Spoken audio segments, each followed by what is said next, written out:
Right, whether you're a multi-millionaire or completely broke like I was 5 years ago, whether you are doing amazingly in your career or you're a struggling actor like I was 5 years ago, or whether you're the healthiest person alive or a suffering alcoholic like I was 5 years ago, I am still 97.6% confident that you will be a healthier, happier, and generally more fulfilled person living in Australia. And I know that's a bold claim, but hopefully by the end of this video, I will have convinced you.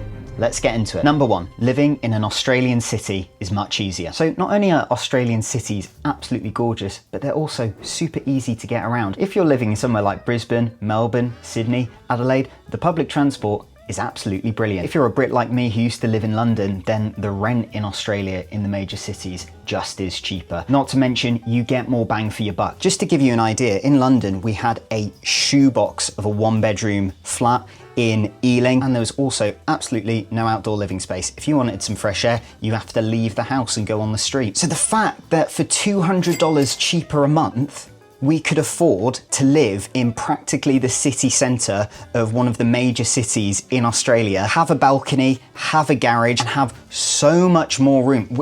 A dishwasher as well, a proper space to put a washing machine and a tumble dryer, like, it actually makes me giddy. But work-life balance is far more promoted here, like having long service leave as a teacher, like being encouraged to actually take the day off work if you're sick. You wouldn't believe it, in the UK, in so many jobs, you are made to feel really bad if you can't come into work because you're sick. The other thing is, it is so much cleaner. I am currently in the UK visiting friends and family. You wouldn't believe the amount of litter I see in really small, cute, quaint little neighbourhoods. So I asked my wife, which city does she feel safer in? London, Cheltenham, or Brisbane? And she says 100% Brisbane. And the amount of times I've seen someone in need in Brisbane and someone will run up to them and actually help them. In London, that does not happen. The bystander effect is fully there in London. If you have fallen to the floor and you're having a heart attack, I can guarantee you 100 people will walk over you before you get one person stopping for you.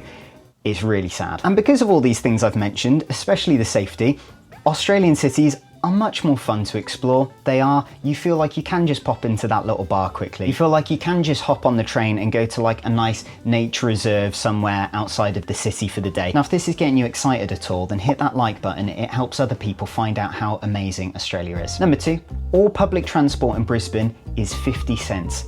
I'm not joking. This concept to me is absolutely crazy, right? Because if I go on Trainline right now, which is one of the most used websites to book a train in the UK, if I get a very average trip from somewhere like Cheltenham to London, it will cost this much. This is the conversion in Australian dollars. If I wanted to go further than that, in Brisbane, somewhere like, you know, the Sunshine Coast, a gorgeous beach with loads of tourist activities, beautiful houses, just an all-round incredible place, it would cost me 50 cents. This concept is crazy. Now, I know this is because the government are trying to encourage more people to get public transport, which I actually think is really good, great for the environment. Why not? I know this doesn't apply to other cities in Australia, but still, when I've been to Sydney, when I've been to Melbourne, getting on the light rail or getting on the tram in Melbourne is still cheaper than how much I was paying every single day living in London. And that's because public transport is just so expensive here. I've actually saved thousands and thousands of pounds since living in Australia, upgrading my camera and lens and microphones in Australia,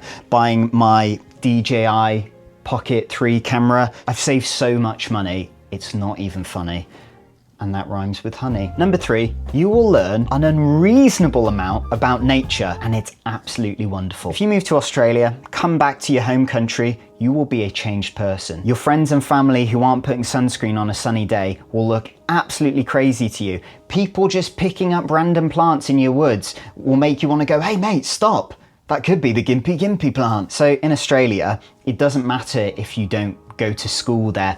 Just with the friends you'll make, you will learn so much about sun safety, how the UV exposure is crazy high there and why this is, how to spot wild animals when you're on a walk. Believe it or not, I thought it was an absolute myth that you go out on a walk, you see kangaroos and wallabies and koalas, but then I go for a walk, one of my first weeks living in Australia, see these two gorgeous wallabies just in the bushes, just looking at me. One of them said to me, "G'day mate, how you going?" And I thought, That's a bit weird. And you also learn so much about sea safety, swimming in between the flags at the beach. You will become a better swimmer because the Aussies, they bloody know how to swim, right? If you thought you were good at swimming in open water, wait till you meet an Aussie. You learn about rips and you'll come back from Australia such a better person. There is so much stereotypical cliche nonsense about Australia on the internet, and it makes me a little bit frustrated because people only want to talk about Vegemite, about Tim Tams, about koala bears. Never say koala bear, it's just a koala. And people aren't talking about the little amazing details like spotting blue bottle jellyfish on the beach, like looking after the beach and picking up your litter and plastic, like slip slop slapping. You learn so much in Australia,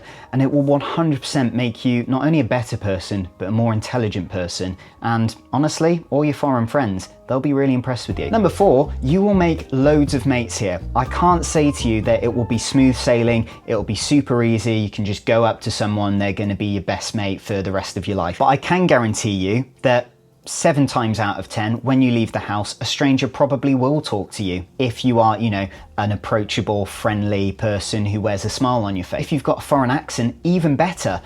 You won't get ridiculed for it. People will find that really interesting and will want to learn more about you. And the reason behind this isn't because of this stereotype about Aussies being, so chill and so laid back. No, it's more because Aussies have a general openness to them, a general flow. They're less judgmental than people in other countries, like my home country, for definite. You can go up to an Australian, have a quick chat, even exchange numbers, and you've potentially got a new mate that you can go to the pub with. And the beautiful thing is you don't have to force it, right? When you're with mates as well, especially as you've got to know each other over a few weeks, you can just have one-word answers and one-word conversations, and no one's judging you for it like they would in the UK. I think Australians are just a little bit more considerate, if I'm being honest. Thing is, while I've been recording this video, it's made me realise that London, it wasn't just draining my bank account, it was completely draining me. I was drinking too much, I was chasing an acting career that felt completely out of reach. Every day I felt smaller and more trapped and like I was running out of options. And that's the thing, when you're in that sort of miserable environment, you're broke, you are not making good habit choices, you can't really think intelligently about your future, about your finances. You just do more of what is not serving you very well. And then I met the love of my life when a dream acting opportunity came through the door that whisked me away to Japan. She was Australian. Honestly, before I met her, I'd never even thought about visiting Australia for a holiday. And meeting Maddie really was the turning point in my life. It made me realise I didn't have to have this mentality of being stuck and confined to one country anymore. Now, I get a few people say to me, oh, it's so easy for you, Sam, because you married an Australian. And I say to them, nah, mate, it definitely wasn't easy. I've put in the same amount of effort, if not more, trying to get my visa. And moving to Brisbane, it finally, cliche, gave me space to breathe. I felt like I could start life again. Do you know what's funny as well? I don't talk about this anywhere near enough, but as soon as I moved to Brisbane with my wife, literally every part of my life got better. If somewhere in your heart you think Australia is your new home, then I've actually got a free Move to Australia guide. I would love for you to have the same opportunity that I had. I will leave that in the first link in the description for you, and I genuinely hope it helps. Number 5, people don't judge you as much in Australia, which is really nice. If you're from a country like the UK, we are brought up on these, archaic traditions and stuff, and social judgment, that's a big one. Even when I'm going for a run, the amount of glaries I get from random people in the neighbourhood, I'm like, what am I doing? Am I running too good? Look, humans are judgmental to begin with, and you won't be completely free from it in Australia, but I promise, whoever you are, it will probably be easier for you to get accepted by people in a place like Australia compared to certain other countries. The amount of non-British foreigners I see move to Australia and they have an amazing time here and they love assimilating into the country, it happens all the time. And especially if you move to a city, there will be a group, a society, a club for you. There will be people who will love you. Number 6, you'll eat the best food of your life and drink the best coffee of your life. Now, my wife has this brilliant theory that I think is completely true, and that is, although Australia is a very big country, it has compared to other first world countries, it has a very small population, right? Now, we believe that because the population's a bit smaller, hospitality businesses like restaurants and cafes, they're competing a little bit more to get fewer people through the doors. And because of this, your food, your produce, your drinks, they need to be absolutely top notch, because guess what? If they're not, you're probably going to close down, because no one's going to come to your cafe if it's not very good. Whereas in the UK, the amount of tourist trap cafes and restaurants, not just in London, you'll see, they look amazing on the outside, and you go in and the food and drink is absolutely awful. And you think, oh, what? How do they get business? Oh, it's because it's on this main road in town. Oh, it's in this main street in the city of London. But I genuinely think that in Australia, people are more picky with what they put into their bodies, as they should be. And it actually helps the food and drink become so much better. Don't believe me? Well, the best croissant and the best coffee is from, any guesses?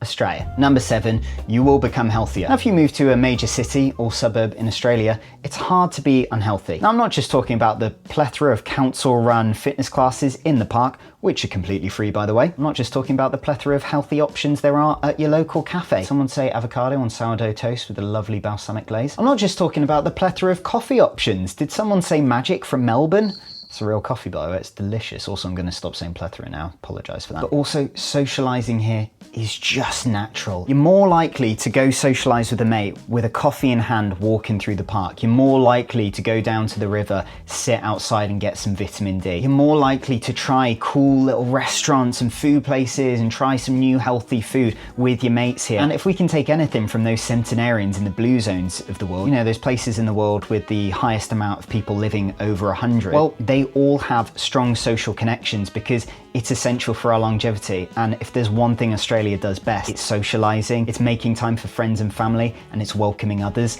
And add all of those things together and you will become a healthier person. It might not sound like a lot, right?